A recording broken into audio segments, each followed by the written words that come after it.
Hello and welcome to Supreme Feminine Essence, the gifts you're born with. I'm Saenz, your host. And with me this segment is Joanne Ameya Cohen. Welcome, Joanne. Thank you. It's great to have you here. I'm excited because, well, I'll tell you about Joanne.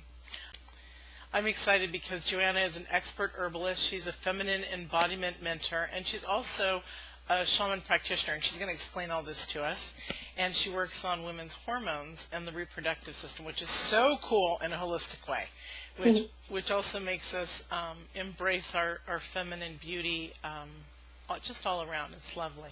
So I'm excited. So share with us your story, how you got to be what you are today.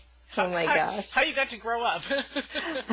I know, I've been asked this question before, and it's always a funny thing because it could take 2 hours version. So I was raised, I had like that typical suburban growing up, and I was one of those little girls that loved to be seen. Like, my favorite place was in front of people. And it was fantastic and amazing, and I always had an audience. And then there was a certain point in my life where I got that, like, be quiet, like, kind of be seen but not heard, and I would get in trouble for being loud and bossy and all of those things. And I remember so many times being sent to sit at the bottom of the steps and not really knowing why, like I was really just being me. And around that same time when I was having these insights, I was probably about 8 or 9, because I was starting to get a little older, and I was getting that teaching of, like, be a good girl. And around that same time, my parents got divorced. And for me, that was really the biggest rupture, and created, like, set me up for lots of things that came after that. And so when my parents got divorced, my mom became, a career woman and started working more. And so I really was taught through my teen years that you bust your butt. And as women, you rely on yourself, and you can be really independent, and you can make everything happen for you. And just it was empowered, and yet it was also very masculine, how to really live in the masculine of the going and the doing and the being. And so I followed in those footsteps, and somehow was like, I kind of lived in the middle of being, like, really celebrated for my achievements and accomplishments in school, and also that other teaching of, like, being quiet and being unseen. And so I really landed there and lived there for a really long time. And in my teen years, I started getting really bad PMS, really, like, terrible cramps, and chronic yeast infections, and all of these lovely, lovely things. And when I got to college, I started studying herbal medicine, and I felt like, oh, this is it. This is going to help me with everything. It's natural. And it did for a little bit. So I would take the herbs, and I would notice my menstrual cramps getting better, my yeast infections kind of getting better. But I realized that it was still treating the symptoms. And so what I became really focused on is, what is the emotional wounding? What are the emotional roots? What are the emotional imprints that are creating physical feminine health issues? This is really different than just, like, physical issues. So what's the wounding to my feminine? Where have I been squashed? Where have I been shown to hide the feminine essence, as you're so lovingly bringing out into the world? And so I found flower essence therapy and shamanic practices, like the more deeper, esoteric, spiritual, emotional practices. And those were actually the medicines that healed me. Those were the things that took away the cramps, took away the chronic yeast infections, and also transformed how I was navigating in the world. So I was like, wait, I want to be seen again. This is really great, and I can be an independent woman, but I don't have to bust my ass all the time, and I can actually be taken care of. I have community that actually can support me, and a partner, and that I can ask for help, and that makes me strong.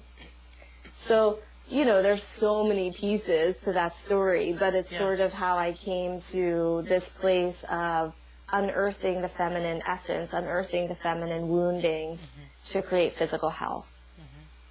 I love that. There needs to be so much more of this going on in all aspects of our physical care for men and women. It's Yes. really beautiful when people live in the holistic areas of life because it's so freeing, not just physically, but it's freeing mentally too. Yeah. It really is. I mean, to me, there's nothing better than that freedom. Yeah, it's Yeah. beautiful. So share with us what hormonal health looks like and how to access it for our feminine essence. Well, most women are experiencing a lot of hormonal imbalance. I mean, that's just, we have a tendency in our society to normalize everything. So, oh, it's just normal to have terrible cramps. It's just normal for me to be a bitch for 2 weeks. It's just normal for me to... 2 weeks? Sorry. Just 2 weeks? No, Yeah. I'm kidding. So, we normalize everything, and so we feel crappy, but we're like, well, I mean, that's okay. That's what everyone's experience is. And my mission is to actually stop normalizing everything, and that, just saying, okay, I'm having challenge with this, or I'm suffering from this, or I'm dealing with this, and then what are the steps to actually get rid of it? Because we don't have to suffer. We actually don't have to be challenged. And there's really an epidemic right now of women who have a full range, fertility issues to endometriosis, to fibroids, to low libido, to PMS. Like, there's such an epidemic of women experiencing things that we say are normal. And so part of my mission is helping women to not only feel physically better and get rid of those symptoms, but touching into the root. Like, where can we touch into that space that actually created the physical manifestation of the symptoms? That's great. That's great. Yeah. I often talk about how I was raised metaphysical, and I remember sort of learning that as a child. I had really bad menstrual cramping. I started at 9, having my period. Still have it today, for 28 days. Damn it. But I remember talking to a spiritual leader, healer in our church, and her saying and sharing with me that I don't have to claim the Eve dream about all this stuff. So when you were talking about people just make it so normal, you're absolutely right. Normal is actually perfection. Yeah, right. Is peace and clarity and feels good. So Yeah. that's what. And there's this whole piece too of like, you're talking about feminine wisdom, and in the circles that I'm a part of and in my work, I'm talking about the same sort of things, like this feminine empowerment.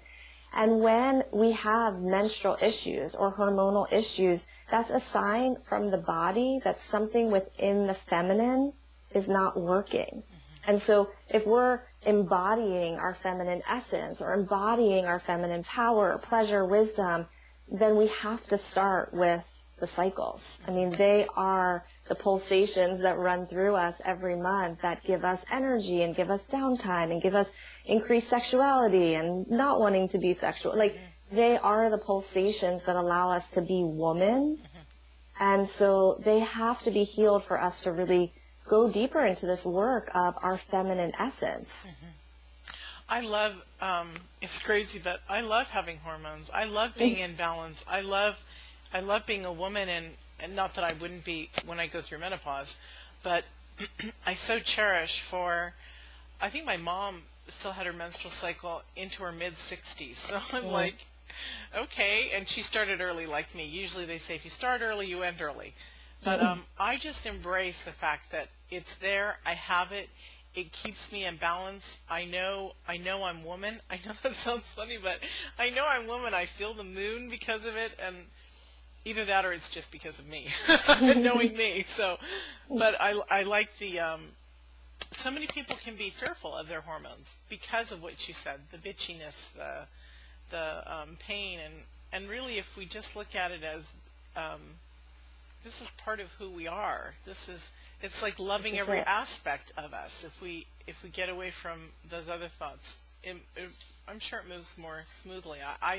I'm just so grateful for it, and I just recently started feeling a little bit of tinge of, oh my goodness, what happens when it goes? Because I like being in my balance, and I have to know that I will still be in balance. It's just a different form of balance. Different, exactly. And so, And I think everything you're saying is so beautiful, and you know, the word embrace just kind of stood out for me, that you said that, and I feel like that's a really big piece of this, is embracing the cycles, embracing the wisdom that comes with those cycles. And for the most part, we're not taught that. So it's like really, really like stretching a new muscle, this conversation of like, wait a minute, we have wisdom, because I always thought it was really annoying, and you know, like there's this cycle that goes inside of us is really powerful. And I know for me, the more that I do this work, the more I'm just like,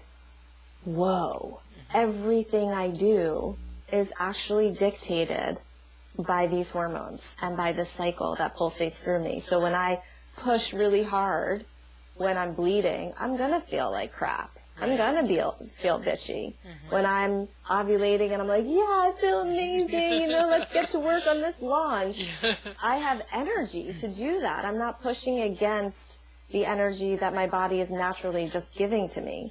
And so there's just so much you can access by living in alignment or embracing, as you said, the cycles. Yeah, I like it. You know, it's crazy, but I feel in my full, when I think about it, I feel in my full feminine balance having this. And as I said before, I will find that balance when I'm not. But I really do feel very queenly, very very regal at my age to still have my cycle, because most of my friends lost it 10 years ago.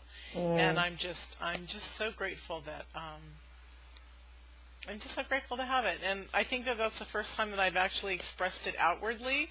And it's important to, I think, for us to also, it's part of our self-love, and to share with the universe, I'm grateful for this. Thank you for the gifts of being a woman. I mean, truly, we've not talked about this on the summit yet, and I've interviewed you almost twice, so this is the second time we're doing the interview for this summit.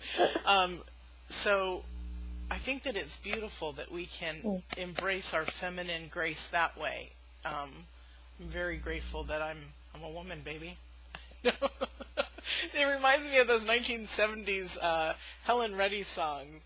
I am woman, hear me roar. I love that. Yeah. I mean, because it's also like, you know, it is about the cycle, and it is about the pulsations, and it is about the physicality, but it, underneath of it all, it's like, how do you woman, right? Like, what's the wounding underneath? Do you stay shy, and do you stay hidden? Do you not speak your truth? Are you scared of abandonment? Are you like, it's all that stuff that percolates underneath about how we show up as women in the world. I love that.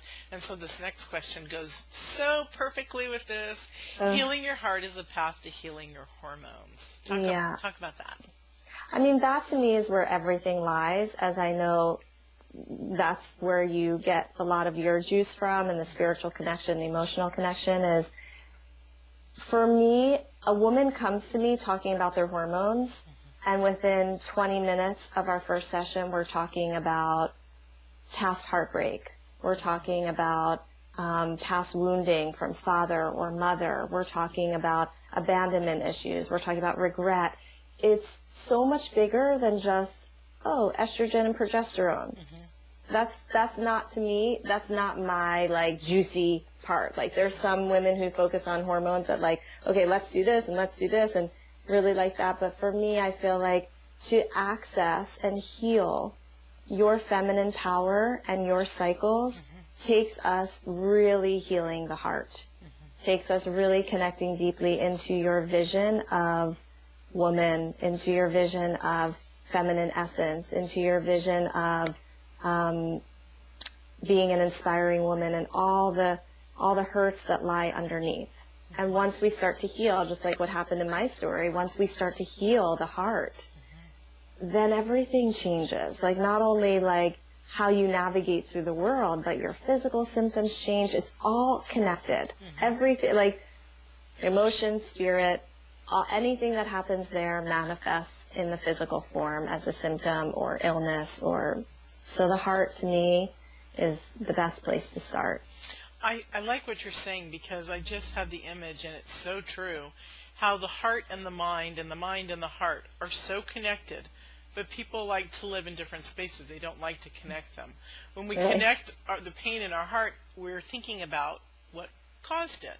If we're thinking about what caused, an issue, we feel a pain in our heart. So they're really so connected that you're right. If we center in on that, there's so much healing that can be done, that can be embraced and to move forward. Yeah, it's hard. It's not an easy path to heal emotional pains. I mean, I'm the first person to say it.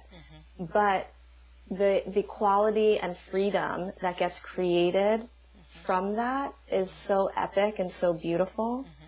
But it's like a path that you really have to say, yes, I'm ready to do this. And to me, physical symptoms are a beautiful gift from the body. Like, they don't always feel beautiful. Sometimes you're like, I can't look at this as a gift. But the body is so brilliant that when there's been trauma, when there's been wounding, it stores that in the tissues, and to protect you so that you don't have to really deal with it up here, it then later creates these physical issues. And that's how we say, oh, there's something more we have to focus on. I mean, what happens for most people is that they either ignore their physical symptoms until things are really bad, or they kind of dabble. They take something for a while and they plateau, or they just never really get better, and it's because the heart hasn't been taken into consideration and the heart hasn't been healed. And once you go there, then things change. But you have to have a willingness to grow. You have to have a really willingness to heal the heart, because it's not always easy. That's so true. That's so true. But you're right. It is beautiful. And if you keep telling yourself, I'm going to get to the other side, I'm going to get to the other side, then you won't stop and you'll keep going. Yeah. I love and that. If you have little wins along the ways where you start to see yourself navigating in the world differently, or releasing some beliefs that you have that don't serve you, then you get that little push of like, okay, this is good. This is hard, but it's really great. Yeah. And embrace those little wins. Always. Yes. And go back to when you're feeling in that down spot, go back to those wins and feel what it felt like to know you were accomplishing a goal. Because really, otherwise people get stuck and stopped, and it's a beautiful path. It really is. So tell us about the power of our cycles for creativity, sexuality, and energy, which they're all the same, but yes, or similar. They're all they're all sisters. They're sisters. Yes. I like that. So, like I was saying before, there's different parts of our phases where we have more energy and more, we feel more sexual. So when we're bleeding, we generally go really internal, and we're more sensitive, and we have moments where we look at our lives and say, like, okay, this is working well, or I want to shift to this, or this is really, I don't like how this is looking in my life. And so we have these incredible moments of clarity and downtime. Like, we don't have a lot of energy. We don't feel super sexual. I mean, some women actually do feel sexual when they're bleeding, but the majority of women don't. They want to just be quiet and rest. And then as we move after bleeding time and we move into ovulation, like, that's when you feel more sexual. And that's when you're probably having more sex, and you're also wanting to be more engaged in the world, and you have more energy to do things. And then as you complete ovulation, you slowly come back down into bleeding. It's like this whole beautiful cycle that happens. And when you live by it, you start to really be able to access and understand that energy more powerfully, so that you can use it, and so that you don't judge yourself or feel bad about yourself when you're like, I don't have energy today, or I don't want to be sexual with my partner. You're like, oh yeah, okay, that's where I am in my cycle. Of course, that makes total sense, rather than, oh God, why aren't you being sexual? What's he going to think? What's it, Yeah. The chronic self-judgment that comes up when you know how the cycle goes and the fluctuations, you have more access and understanding. And then of course, the creativity and the sexuality. Also, the other piece with that is that, you know, the reproductive organs lie in our second chakra. And our second chakra is sexuality, creativity, self-expression, self-worth, being able to create boundaries. And so when that's really imbalanced, then you're able to do those things really freely. When it's murky and tired and run down and symptomatic, and then it's really hard to access your creativity, to access your sexuality, to access your energy, to feel worthy of following your dreams. It's all connected to the second chakra. I love that. I loved what you were saying. It really made me think a lot, and we're coming back from a quick break, and I'm only saying that because it really, I was so focused on what Joanne was saying that I couldn't even be the interviewer or the communicator. I was just, you know, mulling it over. Sometimes we are tired and stuff, and I love that you brought this up because I have to check my calendar to know when I'm tired during the day, because my husband sometimes will say, "You're going to take a nap?" Well, yeah, I need a quick one or whatever. And of course he's supportive, but the idea is that yes, we go through these crazy things, liking sex when we're, needing it sometimes when we're going into our period or not, or stay away from me. It's all okay. It's all okay. It's all okay, and I think I just wanted to say one thing that you brought up that's really important, like your husband's okay with it. I think so much of this conversation of feminine essence is also partnering with the masculine. And, for me, like my tagline is remembering the ways of the feminine, because I feel like we've got the masculine down as women. It's more just the remembrance, and then of course like marrying the two. But for women, especially when we're talking about hormones and our cycle and who we are as women, to engage your partner, if he's a man, into the conversation, because he probably doesn't know anything about any of this. So it's really, it's more just like he just doesn't know. And it's important, if you're going to be in relationship with your body and be in relationship with your hormones, that you bring this other person into this relationship. And I know in my private practice, a lot of the women come to me because their partner says, "You're so irritable, you need to go figure this out." And because for us, we're so in it, we're so we don't always say "Oh, I'm going to look at my calendar, where am I?" But the other person who's living with us is kind of like, "Wait a minute. Yeah. I think she might be..." And so it's really important to have them in the conversation, because they actually really are a part of your life and what's coming out of you. Right.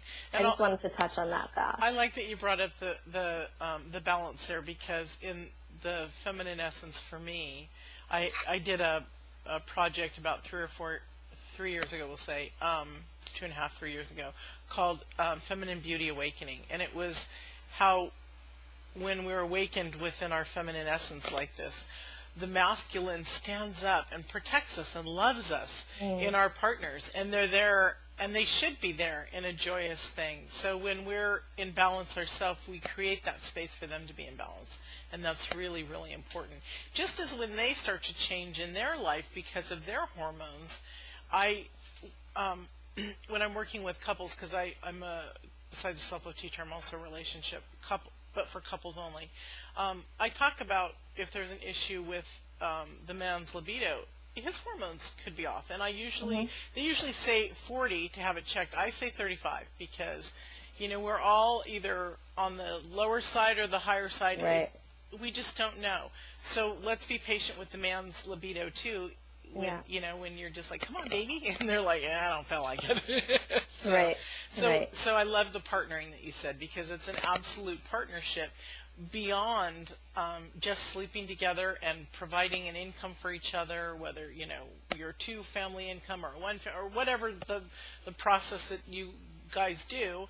It is a perfect balance, and that's what's really important to embrace too, is the balance between the two.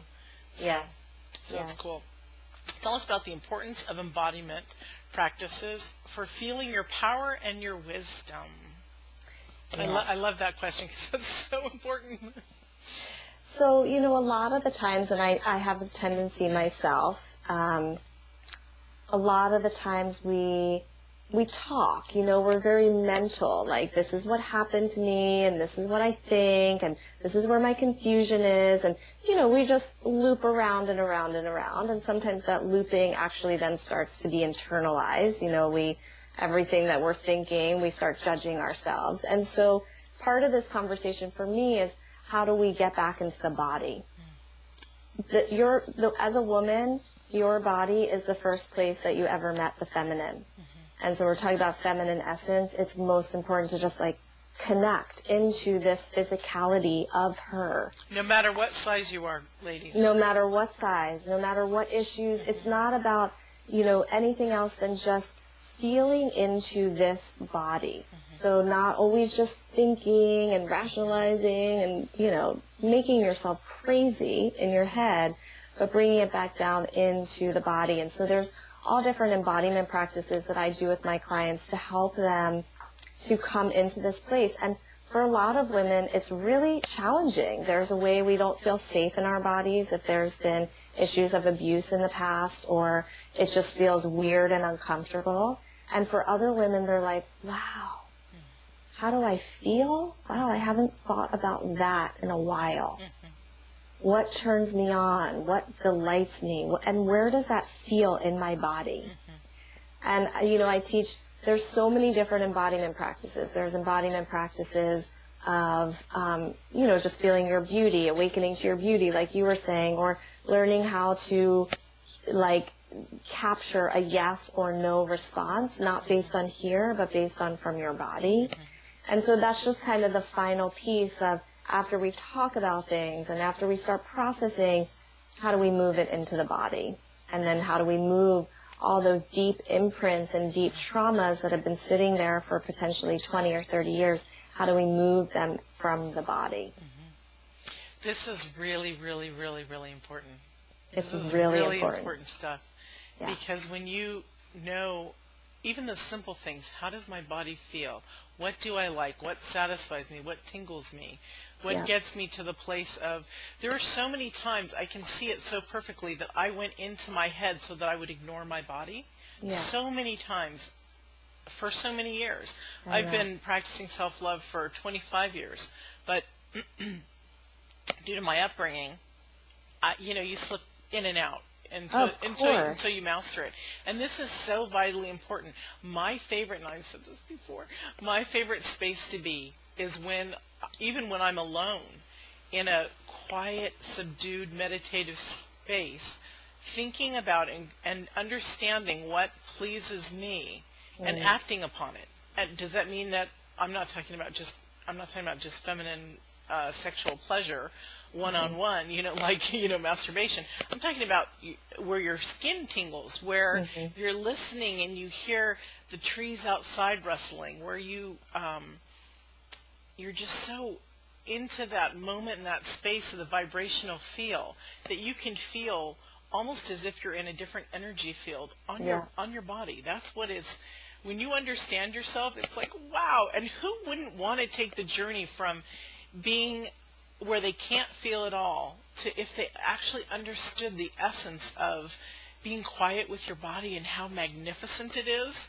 That's what I've realized in the last couple years is this temple that I live in, my body, I do call it temple now, not just my body, because it houses my soul. And how magnificent is it to just have these little special things that I didn't know about before.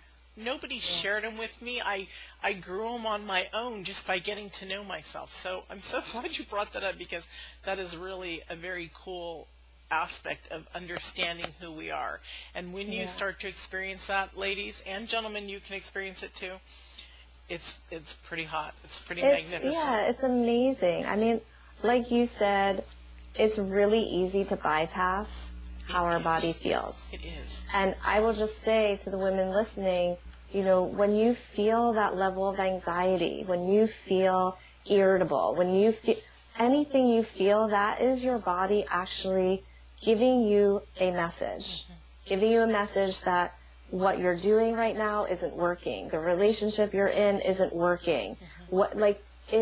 And we just bypass it. We're just like, oh, whatever, I'm just feeling anxiety, I'm just stressed out, like my life is crazy. These are truly messages coming from the body. And like you said, and I know from my experience, this is a process of really learning how to do that as an adult, because I didn't get taught that. Of course not. And it's really powerful. It will take like so much time away from feeling like The other confused. crap, Yeah. the junk. Just listening to your body. Listen to your body. You know, when I said junk, it reminded me we have so much what they used to call junk DNA, and now they believe it's like spiritual downloads that are there actually. But so let's go back to the work of junk DNA. So get rid of the junk DNA that's floating around in your thoughts and all that, and get to know yourself. You know what? Time is flying by really, really fast here. I mean, really fast. Like we're supposed to be through. So I want you to do two things. One, share your free gift. And thank you. This has been a beautiful segment. Share your free gift with us, because we all want to know. Okay. So I have a book. It's called 3 Ways to Tap into Your Innate Feminine Wisdom and Balance Your Hormones Right Now. That's great. So the link is, should I say the link, or are you going to put it? It's, all our credits are on at the end, and then every day they get not just the video feed, but they also get the link to the free gift. So you'll get the link, you'll see the link. It's a really great book, 3 Ways to Tap into Your Innate Feminine Wisdom, Balance Your Hormones Right Now. And this is by you. You wrote this. This is by me. That's so cool. That's so cool, honey. That's awesome. Yeah. I wish we had more time to talk about it. Is there something you want to pull out? Because we can go a few minutes over. It's okay. You know, this book is really about, like, I'm reading off of the page that you're sending to people, and it's like learning the wisdom and power that resides in your lady parts. It teaches you how to chart your cycle so that you do know those ups and downs of your energy, your creativity, and your sexuality. It's really about living in alignment with your feminine nature, your feminine essence, which are these hormonal pulsations and fluctuations emotionally, physically, and spiritually. Now, see, wasn't that better that we took the time to at least talk about that? That's awesome. I want that. It's all yours. Thank you. So leave us with one last thought from your heart.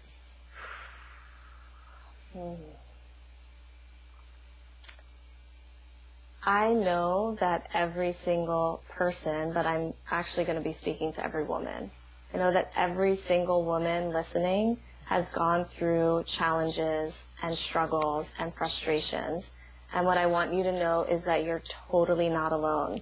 Every other woman has gone through the same challenges, the same frustrations. It might be a tiny shift in the story, but you are not alone.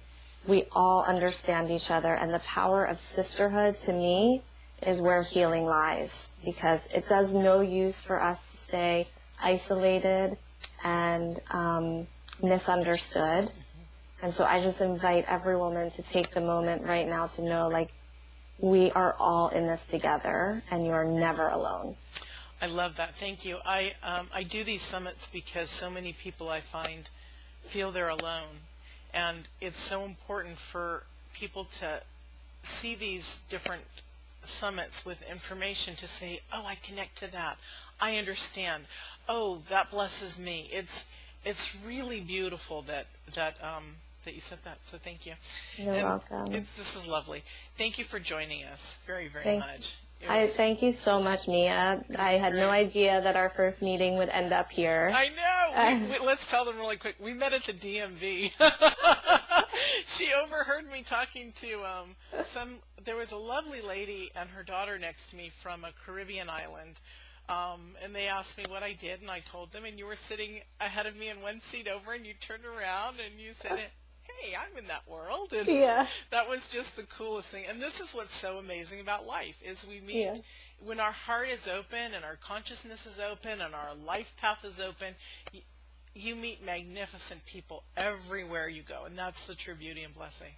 Yeah. So thank you so much for having me. It's been a delight. It's an honor for me to have you. Thank you. You're welcome. And thank you all for joining us, and we'll see you in another segment. Bye. Bye.